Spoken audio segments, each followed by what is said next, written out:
সম্মানিত সুধীমণ্ডলী, আমরা সূরা ফুরকানের 61 নম্বর আয়াত থেকে আলোচনা শুরু করতে যাচ্ছি ইনশাআল্লাহ। আউযু বিল্লাহি মিনাশ শাইতানির রাজীম।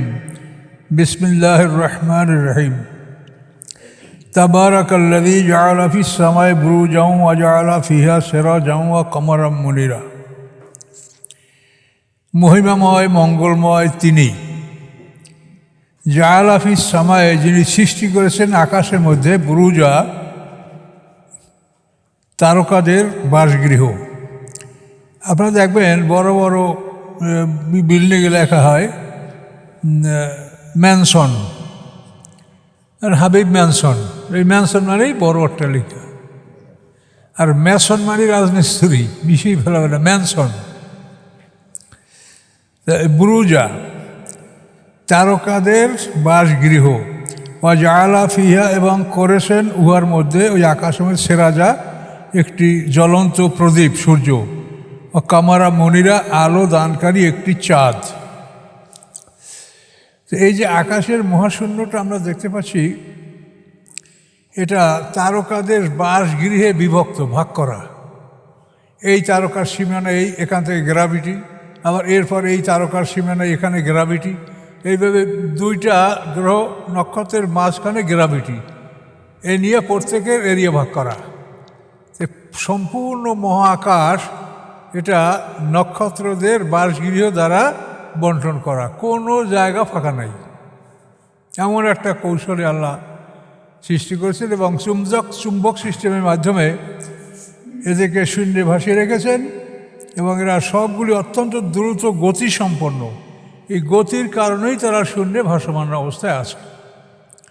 আপনি একটা ঢিল ছড়লে যতক্ষণ ওর পিছনে ফোর্স থাকে ও পড়বে না, ফোর্স শেষ হয়ে গেলে মাটিতে পড়বে। তার কারণে মাটি চুম্বক, এসব কিছু নিজের কাছে টেনে রাখে।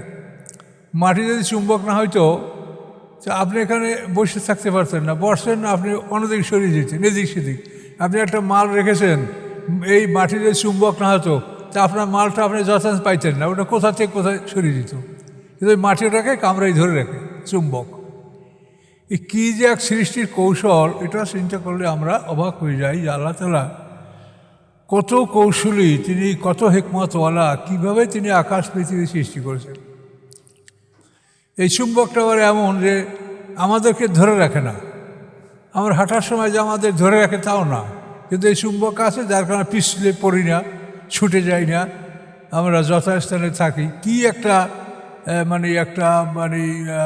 যথাযথ গতিতে অবস্থানে আল্লাহ তাআলা এগুলো সৃষ্টি করেছেন। এই জন্য তাকে বলা হয়েছে মহিমাময়। তাবারাকা, মহিমাময় যিনি সৃষ্টি করেছেন আকাশের মধ্যে ম্যানসন অফ স্টার্স, তারকাদের বাসগৃহ, এবং সৃষ্টি করেছেন ওনার মধ্যে একটি সেরাজা, উজ্জ্বল প্রদীপ, জ্বলন্ত প্রদীপ, ও কামারা মুনিরা, এবং আলো দানকারী চাঁদ। ওয়াল্লাযী জাআলা লাইলা ওয়ান নাহারা, তিনি সেই আল্লাহ যিনি সৃষ্টি করেছেন রাতকে এবং দিনকে, খেলফা, একের পিছনে অন্য, একটার পিছনে আর একটা আসে। কাদের জন্য? লেমান আরাদা, তাদের উদ্দেশ্যে সৃষ্টি করেছেন, আইয়া যাক্কারা, যে আল্লাহকে স্মরণ করবে, উপদেশ গ্রহণ করবে, আর আরাদা শুকুরা, অথবা যারা ইচ্ছা করে যে আল্লাহর প্রতি কৃতজ্ঞতা জ্ঞাপন করবে। তো উপদেশ গ্রহণকারীদের জন্য, যারা উপদেশ গ্রহণ করতে ইচ্ছুক তাদের জন্য, এবং যারা আল্লাহর প্রতি কৃতজ্ঞতা জ্ঞাপন করতে চায় তাদের জন্য আল্লাহ তাআলা এই দিবারাত্রি সৃষ্টি করেছেন। ওয়াইবাদুর রহমান, রহমানের গোলাম, রহমানের যারা গোলাম তাদের পরিচয় তিনি দিচ্ছেন আল্লাহ নিজে। ওয়াইবাদুর রহমান, রহমানের গোলামগণ, আল্লাযীনা, যারা, ইয়ামশুনা, যারা চলাচল করে, আলাল আরদে, পৃথিবীর উপরে, হাওনা, বিনয়ী অবস্থায়, নম্রতা সহকারে। ওয়াইদা খাতাবাহুল জাহিলুনা, এবং যখন সম্বোধন করে তাদেরকে জাহেলরা, কলু সালামা, তখন বলে সালাম, শান্তিতে থাক। অর্থাৎ জাহেলদের সাথে তারা তর্কে লিপ্ত হয় না। আপনি জাহেলদের সাথে তর্ক লিপ্ত হলে আপনি কিছু বুঝাতে পারবেন না। আমি দেখছি আমার সমালোচনা যারা করে রেফারেন্স চায়, তাদেরকে যদি আমি রেফারেন্স দেই তো রেফারেন্স বোঝার ক্ষমতা তাদের নাই। কেতাবের নাম শুনলে চোখ কপাল উঠে যায়, এই কোন কেতাব, কোথায়, রেফারেন্স তুমি চাও কেন? কিছুই জানো না। তোমাদের কাজ হলো চ্যানেল খুললে মানুষের সমালোচনা করা আর নিজেকে জাহান্নামের জন্য প্রস্তুত করা, এছাড়া এদের কোনো কাজ নেই। তাহলে আল্লাহর বান্দারা জাহেলদের জাহেলরা যখন সম্বোধন করে তখন তারা সালাম, এই সালাম, শান্তিতে থাকো বাবা, তুমি ভালো থাকো, এই বলে বিদায় হন। এদের সাথে তর্ক লিপ্ত হবেন না, জাহেলদের সাথে তর্ক লিপ্ত হওয়া নিষেধ। আচ্ছা, আরও দেখেন, আরও গুণ কি, আল্লাযীনা ইয়াবিতুনা লিরাব্বিহিম সুজদান ওয়া কিয়ামা, যারা রাত যাপন করে, যারা রাত অতিবাহিত করে রবের উদ্দেশ্যে সেজদা এবং দণ্ডায়মান অবস্থায়। রাতে তারা দাঁড়িয়ে সেজদা করে রাত পার করে, রাতে তারা কিয়ামুল লাইল করে, কিয়ামাও সুজদান ওয়া কিয়ামা। ইয়াবিতুনা মানে রাত যাপন করে, রাত অতিক্রম করে রবের উদ্দেশ্যে সেজদারত অবস্থায় এবং দাঁড়ানো অবস্থায়। আল্লাযীনা, এবং যারা, ইয়াকুলুনা বলে, রব্বানা, হে আমাদের রব, আসরেফ আন্না আযাবা জাহান্নাম, দূরে রাখুন আমাদের থেকে জাহান্নামের শাস্তি। আসরেফ মানে দূরে রাখুন, ফিরিয়ে রাখুন আমাদের থেকে জাহান্নামের শাস্তি।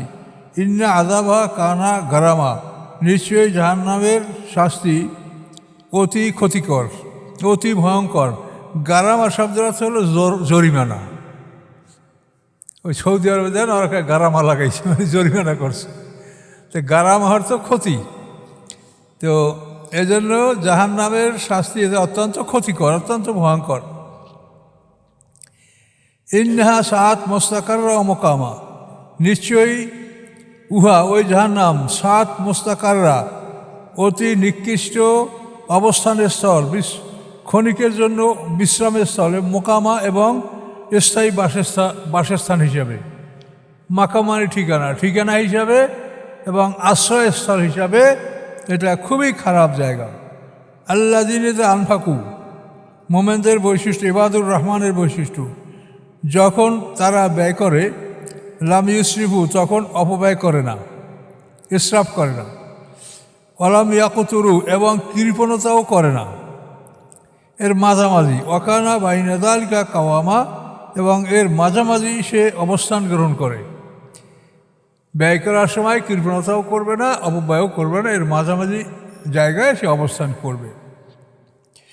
আল্লাযীনা লা ইয়াদউনা মা'আল্লাহি ইলাহান আখার, এবং যারা ডাকে না আল্লাহর সাথে অন্য ইলাহ, আল্লাহর সাথে অন্য ইলাহ ডাকে না, শুধু আল্লাহকেই ডাকে। কাফের মুশরিকরা ওই আল্লাহর সাথে লাত ও জামানাত এদেরকেও ডাকত। তো আমাদের সমাজে এরকম আছে যারা আল্লাহর সাথে মানে সুপারিশকারী হিসাবে কিছু লোকদেরকে মিলে রাখতে চায়, ডাকতে চায়, এটা শিরক। আল্লাযীনা, যারা লা ইয়াদউনা মা'আল্লাহি, ডাকে না আল্লাহর সাথে ইলাহান আখারা, অন্য ইলাহ। ওয়ালা ইয়াকতুলুনা নাফসা, হত্যা করে না এমন মানুষকে, আল্লাতী হারামাল্লাহু, যাকে আল্লাহ হারাম করেছেন, যাকে হত্যা করা আল্লাহ হারাম করেছেন তাকে হত্যা করে না, ইল্লা বিল হক, অধিকার ছাড়া। অধিকার হলো যে সে যদি হত্যার যোগ্য হয়, অর্থাৎ সে মানে বয়প্রাপ্ত অবস্থায় জেনা করেছে, অথবা সে অন্য কাউকে হত্যা করেছে, অথবা সে মোরতাদ হয়ে গেছে, এগুলো হলো হক। এই অধিকারে তাকে হত্যা করা যাবে। এসব কিছু করে নাই, এমন অবস্থায় কোনো মানুষকে তারা হত্যা করবে না। মোরতাদ হলে তার হুকুম হত্যা করা, আর জেনার বিচারে হত্যা করা, ডাকাতির বিচারে হত্যা করা। যে ডাকাতরা মানুষ মার্ডার করে সে ডাকাতদেরকেও হত্যা করার বিধান রাখা হয়েছে। এটা হলো হক। অধিকার ছাড়া তাকে হত্যা করবে না। ওয়ালা ইয়াজনুন, এবং তারা জেনা করবে না, অবৈধ সম্পর্ক স্থাপন করবে না। অমাইয়াফাল জালিকা, এবং যারা এগুলি করবে, ইয়ালকা আসামা, সে সাক্ষাৎ করবে অনেক পাপের সাথে, অনেক পাপের শাস্তির সাথে। ইসমুন মানে গুনাহ, আসামা তার বহু বচন গুনাহ। তো সে তার গুনার সাথে মানে পাপগুলির সাথে সাক্ষাৎ করবে, অর্থাৎ এই পাপের শাস্তির সাথে সে সাক্ষাৎ করবে। ইউদাফু লাহুল আযাবু, দ্বিগুণ দেওয়া হবে তাকে শাস্তি। ইউদাফু মানে দ্বিগুণ করা হবে লাহু, তার জন্য সাজা। কাকে? আল্লাহর সাথে অন্য ইলাহদেরকে যারা ডাকে, অন্যায়ভাবে মানুষ হত্যা করে এবং তারা জেনা করে, এইসব লোকদের সম্পর্কে আল্লাহ বলেন কি ইউদাফু লাহুল আযাব, দ্বিগুণ দেওয়া হবে তাকে শাস্তি, ইয়াউমাল কিয়ামতের দিন, ওয়াখলুদ ফিহি মুহানা, এবং অনন্তকাল থাকবে উহার মধ্যে সে অপমানিত অবস্থায়। মুহানা মানে অপমানিত অবস্থায় থাকবে। হ্যাঁ, কিন্তু আল্লাহ বলেন ইল্লামান তাবা ওয়া আমানা ওয়া আমেলা সলেহা, এই পৃথিবীর মধ্যে যদি সে ফিরে আসে, ও আমানা ফিরে আসার পর ঈমান আনে বা নূতন করে কলমা পড়বে, আমেলা সলেহান এবং ভালো কাজ করবে, এটা যদি করে, অর্থাৎ ফিরে আসবে, ঈমান আনবে, ভালো কাজ করবে, তিনটা, এটা যদি করে, ফাউলাইকা ইউবাদদিলুল্লাহু সাইয়্যাতিহিম হাসানাত, এদেরকে বদলি করে দেবেন আল্লাহ তাদের পাপের জায়গায় নেক, তাদের খারাপ জায়গার স্থানে আল্লাহ নেক দিয়ে পূরণ করে দেবেন। যে নেকগুলো সে করবে, ওই খারাপটা ডিলিট করে ওই জায়গাটাই নেক দ্বারা ভরে দেবে আল্লাহ। ওয়াকানাল্লাহু গাফুরার রহিমা, এবং আল্লাহ হন কানা ইস্তেমরার মানে সর্বদা বুঝায়, আল্লাহ সকল অবস্থাতেই তিনি ক্ষমাশীল, দয়াময়। কাজে এই পৃথিবীতে যে যত অপরাধ করুক, সে যদি ফিরে আসে, ঈমান আনে, ভালো কাজ, তিনটা করলে আল্লাহ তার এগুলো মাফ করে দেবেন এবং তার খারাপের পরিবর্তে আল্লাহ ভালো আমল দ্বারা ওটা পরিপূর্ণ করে দেবেন। অমান তাবা ও আমেলা সলেহান, যারা ফিরে আসে, ও আমেলা সলেহান এবং ভালো কাজ করে, ফাইন্নাহু ইয়াতুবু ইলাল্লাহি মাতাবা, নিশ্চয়ই সে ফিরে আসে আল্লাহর প্রতি সম্পূর্ণরূপে। তওবা করে, ভালো কাজ করে, নিশ্চয়ই তারা আল্লাহর দিকে সম্পূর্ণরূপে ফিরে আসে। আল্লাযীনা লা ইয়াশহাদুনা যুরা, এবং যারা সাক্ষী দেয় না মিথ্যা সাক্ষী দিবে না। আমাদের দেশে তো মিথ্যা সাক্ষীর জন্য স্কুল খোলা হয়েছিল, যে সাক্ষীদেরকে পড়াইয়া মানে কি সাক্ষী দিতে হবে মুখস্থ করাইয়া তারপর কোর্টে নিয়ে সাক্ষী দেওয়ানো হতো, এবং এইভাবে মিথ্যা সাক্ষী দ্বারা মানুষ হত্যা করা হয়েছে, নিষ্পাপ মানুষদেরকে খুন করা হয়েছে। আল্লাহ বলেন আল্লাযীনা লা ইয়াশহাদুনা যুরা, যারা মিথ্যা সাক্ষী দেয় না। আর আরেকটা অর্থ হতে পারে যারা উপস্থিত হয় না মিথ্যায়, মানে মিথ্যার বিষয়গুলিতে উপস্থিত হয় না। নোবেল, নাটক, জারি, যাত্রা সবগুলোই তো মিথ্যা, কাল্পনিক একটা জিনিস রচনা করে মানুষকে হাসায় কাঁদায়। এই মিথ্যাতে যারা উপস্থিত হয় না, শাহেদা মানে উপস্থিত হওয়া, এটা অর্থ হয় যারা মিথ্যায় উপস্থিত হয় না, অথবা যারা মিথ্যা সাক্ষী দেয় না। ওয়াইজা মাররুবের লাগবে মাররু কেরামা, যখন তারা বেহুদা অনুষ্ঠানের নিকট থেকে অতিক্রম করে, মাররু কেরামা, তখন ভদ্রতা সহকারে অতিক্রম করে। হিন্দুদের পূজা বা একটা বাজে জায়গা, আপনি দেখিয়া টিপ্পণী করবেন, উপহাস করবেন, এটা করবেন না। আপনি আপনার ইজ্জতের সহিত আপনার ভারসাম্য রক্ষা করে আপনি সেখান থেকে অতিক্রম করবেন। এগুলোর প্রতি আপনি তাকাবেন না এবং টিপ্পণী করবেন না। আর আল্লাযীনা যুক্কিরু বে আয়াতি রব্বিহিম, এবং যারা ইযা যুক্কিরু, যখন উপদেশ দেওয়া হয়, বে আয়াতি রব্বিহিম, রবের আয়াত দ্বারা, লাম ইয়াখিরু আলাইহা সুম্মা উমিয়ানা, তো তখন ওরা পতিত হয় না উহার উপরে, ওই আয়াতগুলির উপরে। সুম্মা মানে বধির, উমিয়ান অন্ধ, বধির বন্ধা অবস্থায় তারা পড়ে থাকে না, মানে আয়াতটা তারা আমলে আনে, শোনে, চিন্তা করে, বোঝার চিন্তা করে। আল্লাহ বলছেন আল্লাযীনা যুক্কিরু বে আয়াতি রব্বিহিম, যাদেরকে উপদেশ দেওয়া হয় তাদের রবের আয়াতের মাধ্যমে, তখন তারা খাররা শব্দ আছে, সে বেহুশ হয়ে পড়া, মানে এরা পড়ে থাকে না উহার উপরে। বধির এবং উমিয়ান মানে অন্ধ, বধির অন্ধ হয়ে পড়ে থাকে না, সেটা তারা চিন্তা করে, গবেষণা করে এবং বোঝার জন্য চেষ্টা করে। যেমন আমাদের আইনদের কথা বলছি না, তাফসীর নিয়ে গেছি সামনে, এখন চোখ খুলে দেখবেই না, আমরাও দেখবো না, আমাদের মুরব্বি যা কইছে তাই বাস। এরা হলো এই দল। আল্লাযীনা ইয়াকুলুনা, এবং যারা বলে, রব্বানা, হে আমাদের রব, হাবলানা, দান করেন আমাদেরকে, মিন আজওয়াজিনা, আমাদের স্ত্রীদের মধ্যে হতে, ওয়া যুররিয়াতিনা, এবং আমাদের সন্তানদের মধ্যে হতে, কুররাতা আয়ুনিন, চোখের সন্তুষ্টি, স্ত্রী এবং সন্তান এদেরকে দেখে যেন আমাদের চোখ ঠান্ডা হয়ে যায়, এরকম স্ত্রী এবং সন্তান আমাদেরকে দান করেন। ওয়াজআলনাল মুত্তাকিনা ইমামা, এবং আমাদেরকে বানান মুত্তাকিনদের নেতা, মুত্তাকিনদের ইমাম যেন আমরা হতে পারি, ফাসেকের ইমাম না, মুত্তাকিনদের ইমাম। এই দোয়াগুলি আল্লাহ করতে বলছেন এবং এই ইবাদুর রহমান হতে শেষ পর্যন্ত মোমেন বান্দার পরিচয়গুলি, মোমেন বান্দার মধ্যে এই সমস্ত গুণগুলি থাকবে। আল্লাহ এই ধরনের স্বভাবের অধিকারী যারা আর এই ধরনের দোয়া যারা আল্লাহর কাছে করে, উলাইকা ইউজাউনাল গুরফা, এদেরকে পুরস্কার দেওয়া হবে। গুরফা মানে কামরা, কক্ষ, প্রসাদ। তাদেরকে ইউজাউনা পুরস্কার দেওয়া হবে, অট্টালিকা, প্রসাদ, কক্ষ, বেমা সবার এই জন্য যে তারা ধৈর্য ধারণ করেছে। পৃথিবীতে খুবই ধৈর্য ধারণ করার প্রয়োজন ইমান রাখতে হলে। ওই লাকাউনা ফিহা তাহিয়াতা ওয়া সালাম, এবং গ্রহণ করবে তারা ওখানে অভিবাদন এবং সালাম, অভ্যর্থনা এবং সালাম তারা সেখানে জান্নাতবাসীরা গ্রহণ করবে। খালিদিনা ফিহা, অনন্তকাল থাকবে তারা উহাতে, ওই জান্নাতে। হাসিনাত মুস্তাকাররা ও মোকামা, কত সুন্দর আশ্রয়স্থল, কত সুন্দর বাসস্থান। আশ্রয়স্থল কত সুন্দর, বাসস্থান কত সুন্দর। কুল, আপনি তাদেরকে জানিয়ে দেন, মা ইয়াবাউ বিকুম রব্বি, পরোয়া করে না তোমাদের আমার রব তোমাদের পরোয়া করেন না।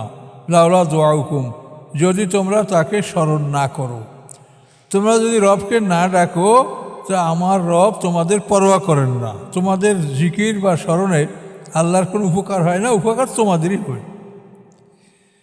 ফাকাত কাযযাবতুম, অবশ্যই তোমরা মিথ্যা সাব্যস্ত করলে। আসমানি কিতাব এবং নবী এদেরকে তোমরা মিথ্যা সাব্যস্ত করলে।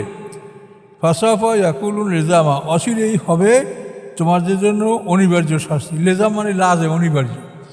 অচিরেই তোমাদের জন্য শাস্তি অনিবার্যভাবে হবে, অনিবার্য শাস্তি তোমরা ভোগ করবে। তো ইবাদুর রহমান এই যে গুণগুলি, এগুলি আপনার অর্জন করতে হবে, তাহলে আপনি পূর্ণাঙ্গ মোমেন হবেন। নামাজ আপনার ফরজ, এটা আপনি কি পাবেন আল্লাহ জানে, অনেক বড় কিছু পাওয়া যাবে। কিন্তু আপনার মানে আমলনামাকে ভরপুর করতে হলে এই জিনিসগুলো লাগবে। ডান দিকের সাইডটা আপনি যাতে ভরপুর করতে পারেন, আমলনামাটা ভারী করতে পারেন, এই গুণগুলি অর্জন করতে হবে, তাহলে আপনার ডান দিকের আমলনামাটা ভরপুর হবে। এটার নাম হচ্ছে সূরাটা শুআরা। শুআরা মানে কবিগণ, কবিগণ। শুআরা, শায়ের মানে কবি, এর বহুবচন হলো শুআরা, কবিগণ। তসিন মিম, এটা আয়াতে মুতাশাবিহাত, এর অর্থ আল্লাহ ছাড়া আমরা কেউ জানি না, আল্লাহ রসুল জানতে পারেন, সেটা আল্লাহ ভালো জানেন। তিলকা আয়াতুল কিতাবিল মুবিন, এগুলি স্পষ্ট কিতাবের আয়াত, অর্থাৎ আপনাদেরকে এখন যা পাঠ করে শোনানো হবে এগুলি স্পষ্ট কিতাবের আয়াতসমূহ, পরিষ্কার, এর মধ্যে কোনো অস্পষ্টতা নেই। আল্লাহ বলেন, লাআল্লাকা বাকিউন নাফসাকা, সম্ভবত আপনি ধ্বংস করে ফেলবেন নাফসাকা, আপনার নিজকে ধ্বংস করে ফেলবেন। কেন? আল্লাহ ইয়াকুনু মুমিনিন, যে হয় না তারা মোমেন হয় না কেন? এই দুঃখ বেদনায় পরিশ্রমে আপনি মনে হয় নিজেকে ধ্বংস করে ফেলবেন। তার কারণ আল্লাহ রসুল স্বচক্ষে দেখে আসে জান্নাত জাহান্নাম। এটা এতই ভয়ঙ্কর যে তিনি রহমাতাল লিল আলামিন, এই মানুষের জন্য তার এতই দয়া যে কীভাবে তাদেরকে ফিরাবেন এই জন্য অসাধারণ চেষ্টা করছেন। আল্লাহ রাসূলকে সতর্ক করছেন যে আপনি কি জীবনটা ধ্বংস করবেন? জান্নাতেও যাবে, জাহান্নামেও যাবে, এটা যাবেই যাবে। এক জায়গায় আছে যে আপনি যদি পারেন চাই জমিনের মধ্যে সুড়ঙ্গ করে ঢোকেন, সিঁড়ি দিয়ে আকাশে ওঠেন, তারপর তাদের জন্য নিদর্শন নিয়ে আসেন। এ ধরনের আল্লাহ রাসূলকে এ ধরনেরও আল্লাহ তাআলা বলেছেন। অথচ সে তার কত প্রিয়, আর রাসূলের এগুলা আল্লাহর কাছ থেকে তাকে এই কথা শুনতে হলো কেন? আমাদের জন্য। তার কি নিজের কোনো অপরাধ বলেন?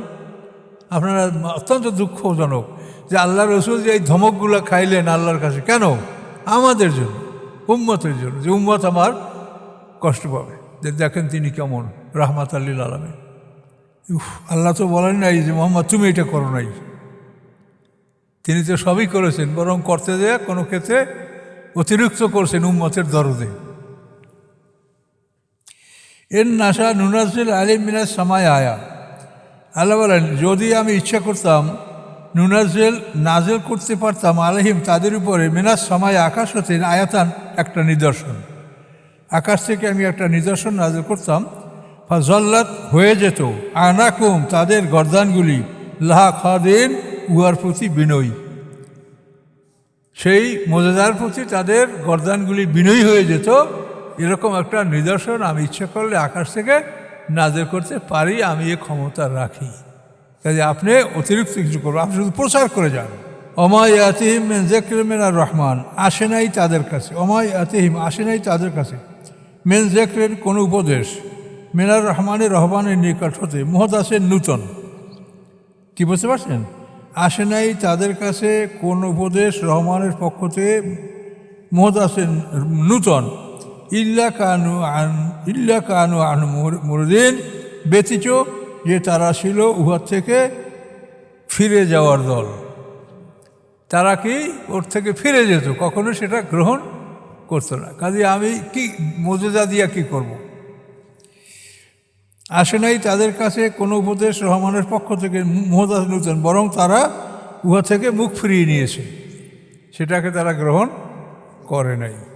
ফাকাত কাজ্জাবু, অবশ্যই তারা অস্বীকার করেছে।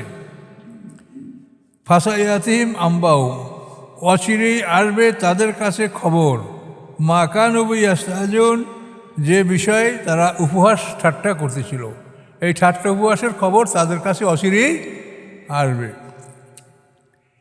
আওয়ালাম ইয়ারাউল আরদে, তারা কি দেখে না পৃথিবীর প্রতি, আওয়ালাম ইয়ারাও তারা কি দেখে না, ইলাল আরদে পৃথিবীর প্রতি, কাম আম্মাতনা ফিয়া কত উৎপাদন করেছি, কাম মানে কত, মানে বহু বহু উৎপাদন করেছি আমি, ফিয়া পৃথিবীর মধ্যে, মিঙ্কুল্লে জাওজেন কারিম সকল প্রকার সুন্দর জোড়া, মানে সকল প্রকারের ফল মূল সব কিছু জোড়া, জাওজেন মানে জোড়া, কারিম মানে সম্মানিত সুন্দর, উত্তম বস্তুর জোড়া আল্লাহ সৃষ্টি করছেন পৃথিবীতে। আল্লাহ ছাড়া সমস্ত বস্তু জোড়া জোড়া, শুধু আল্লাহ বেজোর, কুল হু আল্লাহ ওয়াহাদ, আল্লাহ বেজোর আর সব জোড়া জোড়া। এই জন্য মানুষের হায়াতও এক জোড়া, মৌয়াতও এক জোড়া, জন্ম এক জোড়া, বরজাক এক জোড়া। এইটাকে যদি আপনার মন কান্ডে কি জীবিত করা নেন, তাহলে এই জোড়া ভেঙে যাবে, তাহলে জীবন হবে তিনটা, মৌয়াত হবে তিনটা। কাজে এইটা কোরআনে নাই, আপনি হাদিস দ্বারা আল্লাহর কোরআনের মানে একটা নিয়ম ভেঙে ফেলবেন, এ অধিকার আপনাকে কে দিয়েছে? আল্লাহ তো কোথাও বলে নাই যে আমি মন কান্ডে কি পাঠাইছি তোমাকে উজ্জীবিত করার জন্য, বলছে আল্লাহ কোথাও। এইটা নিয়ে দেখেন সমাজে এমনভাবে এরা লেগেছে, মনে হয় যেন এটা আসমানি কেতাবে, সেইটাও তাদের কাছে প্রিয় কথা। এগুলি নয় তারা পয়সা আদায় করবে কি দিয়ে, এখন এইটা তো সমস্যা সেইখানেই। সত্য কথা বলেন, রেজেকে যাবেন আল্লাহ, আপনার ভাগ্যে যেটা আল্লাহ লিপিবদ্ধ করে সেটা আপনি পাবেন, মিথ্যা বললেও পাবেন, সত্য বললেও পাবেন। কাজে মিথ্যা বলিয়েন না, সত্যভাবে চেষ্টা করেন, আল্লাহ আপনাকে যে দেওয়ারটা দিবে। ইন্নাফি দালিকাল আয়াতান, নিশ্চয়ই এর মধ্যে রয়েছে নিদর্শন, এই যে সৃষ্টি জোড়া জোড়া, এর মধ্যে রয়েছে নিদর্শন। অমাকান আকসর মুমিনিন, তাদের অধিকাংশই বিশ্বাসী নয়, তারা বিশ্বাস করে না। সমস্ত বস্তুগুলি আল্লাহ জোড়া জোড়া সৃষ্টি করেছে। মানুষের দেহের মধ্যে সব জোড়া জোড়া, দুইটা চোখ, দুইটা নাক, দুইটা কান, দুইটা ফুসফুস, দুইটা কিডনি, সবই জোড়া জোড়া আপনি দেখবেন। আবার নারী পুরুষ এক জোড়া, জোড়ার কোনো শেষ নেই। চন্দ্র সূর্য এক জোড়া, আকাশ পৃথিবী এক জোড়া, এভাবে রাসূল এক জোড়া। আসমানের রাসূল হলেন জিবরিল আমিন, জমিনের রাসূল হলেন মুহাম্মদ রাসূলুল্লাহ সাল্লাল্লাহু আলাইহি ওয়াসাল্লাম। রাস্তা এক জোড়া, সিরাতাল মুস্তাকিম, সিরাতাদ দাল্লিন, সব জিনিস আল্লাহ জোড়া জোড়া সৃষ্টি করেছে। ইন্না রাব্বাকা লাহুয়াল আজিজুর রহিম, নিশ্চয়ই আপনার রব অবশ্যই তিনি আজিজ পরাক্রমশালী, আর রহিম দয়ালু। তিনি পরাক্রমশালীও বটে এবং দয়ালুও বটে। এ পর্যন্ত একটু আমাদের শেষ হলো। পৃথিবীতে মানুষ যদি পরাক্রমশালী হয় তো তারা অধিকাংশ দেখা যায় জালেম হয়, কিন্তু আল্লাহ তাআলা বলছেন আমি পরাক্রমশালী এবং দয়ালু। আমার একটা ভিডিও অনেক আগের, এই জিনিসটা দেখাবার জন্য এটা আপনাদেরকে আমি দেখাচ্ছি। দেখেন, ওয়ালা তাস্তরুবে আয়াতি সামরান কালিলা, নিকৃষ্ট মূল্যে আমার আয়াতগুলি বিক্রি করো না। বুঝতে পারছেন? এই আয়াতের তাফসীর দেখেন, এই কোরআন শিখে পারিশ্রমিক গ্রহণ করা জায়েজ, এই যে হেডিং। তো আমাকে কিছু লোকে এমন সমালোচনা করেছে অভদ্রতার সূচক, কাজে এদের তো আর জবাব দেওয়ার কোনো জরুরি আমি মনে করি না। তবে আপনারা দেখেন এই যে বাংলা তাফসীর, কোরআন শিখিয়ে পারিশ্রমিক গ্রহণ করা যায়, কাজে ওয়ালা তাস্তরুবে আয়াতি সামরান কালির অর্থ কী সেটা আপনারা তাফসীর শুনলে বুঝতে পারবেন। সেটা হলো ইহুদিরা তাওরাত কিতাবে যে মুহাম্মদ সাল্লাল্লাহু আলাইহি ওয়াসাল্লামের নাম, কোরআনের নাম, তার গুণাগুণ, এগুলি তারা ডিলিট করেছে, এগুলো ইরেজ করে মুছে ফেলেছে, মুছে নিজেদের পক্ষ থেকে লিখেছে। এবং এটা কেন করছে? এই যে নিকৃষ্ট মূল্য, তারা সমাজের মানুষের থেকে কিছু সুযোগ সুবিধা গ্রহণ করতো। নিম্ন শ্রেণী যারা বোকা মানুষরা, তাদের থেকে তারা বাৎসরিক তাদের ক্ষেতের একটা অংশ, ফসলের একটা অংশ, পশুর একটা অংশ, অর্থকরীর একটা অংশ, এগুলি তারা গ্রহণ করত এবং সুদের কারবার ছিল তাদের। তো আল্লাহর রসুলের যদি পরিচয় তাদেরকে দেয়, তো এইগুলি তাদের বন্ধ হয়ে যাবে, তারা বসে বসে খাবে। নিম্ন শ্রেণীর বাৎসরিক এটা ধার্য করা ছিল তাদের। তো এই সুবিধার জন্য তারা আল্লাহর কোরআন বা আল্লাহর কিতাব তাওরাত, আয়াতই তো কোরআনের আয়াত আয়াত, তাওরাতের আয়াত আল্লাহর আয়াত, তো এগুলি তারা খসামজা করেছে। সেই জন্য আল্লাহ বলছে যে নিকৃষ্ট মূল্যে তোমরা আমার কালাম বিক্রি করো না। আর ওরা কয় যে কোরআন শিখিয়ে বেতন নেওয়া যাবে না, তারপর ইমামতি করে বেতন নেওয়া যাবে না। তাহলে তোমরা বিনা বেতনের ইমাম রাখো, 10টা মসজিদ দেখাও, তোমরা 10টা প্রতিষ্ঠান করো, এতদাই থেকে কামেল পর্যন্ত বিনা বেতনে পড়াবে, তোমাদের লোক থাকলে তোমরা পড়াও, দেখো কী করবে। এই সমস্ত লোকেরা কিছু বোঝে না। এই ওয়ালা তাস্তরুবে আয়াতি সামরান কালিলা মানে ইমাম মুয়াজ্জিনের বেতন হবে না, এর অর্থ হলো এরা ইহুদি খ্রিস্টানদের দ্বারাও যে ইসলামী শিক্ষা ব্যবস্থার প্রতি যাতে মানুষের ঘৃণা সৃষ্টি হয়। কোনো গার্ডিয়ান যদি জানে যে কোরআন শিখে অর্থ গ্রহণ করা না যায়, তো মনে করে যে এই হুজুরের কাছে আমি ছেলে পড়াবো না, কেন এরা হারাম কাজে লিপ্ত আছে, কি মনে এটা বলবে কি না? তাহলে এইভাবে যদি সে ছেলেকে না পড়ায়, তাহলে এই ছেলেটা দিনই শিক্ষা থেকে বঞ্চিত হলো। তো এইটা হলো ইহুদি খ্রিস্টানদের একটা কৌশল, এই কৌশলে তাদেরকে দিন থেকে ফেরাও। তার কারণ কোরআনের ব্যাপারে তারা চেষ্টা বহু করেছে, কিন্তু এই কোরআন যে ইহুদি খ্রিস্টানদের মতো ঘষামজা করবে, পরিবর্তন করবে, এটা কিন্তু তারা এটা ব্যর্থ। তাহলে কী করতে হবে? কোরআনের বিরুদ্ধে অপপ্রচার করতে হবে, কোরআন থেকে মানুষকে দূরে রাখতে হবে। এই যে বর্তমান শিক্ষা ব্যবস্থা, বড় বড় আলেমদের ওয়াজ, এতে কোরআন থেকে দূরে রাখার ওয়াজই তারা করতেছে। তো ইহুদি খ্রিস্টানরা এই প্ল্যান নিয়েছে যে তাওরাত, যেমন ওই যে তাওরাত ইনজিলের যে বিভিন্ন কপি, সেগুলো নানাভাবে বার্নাবাসের বাইবেল, তারপর লুকের বাইবেল, এরকম বিভিন্ন বাইবেল রচনা তাদের আছে।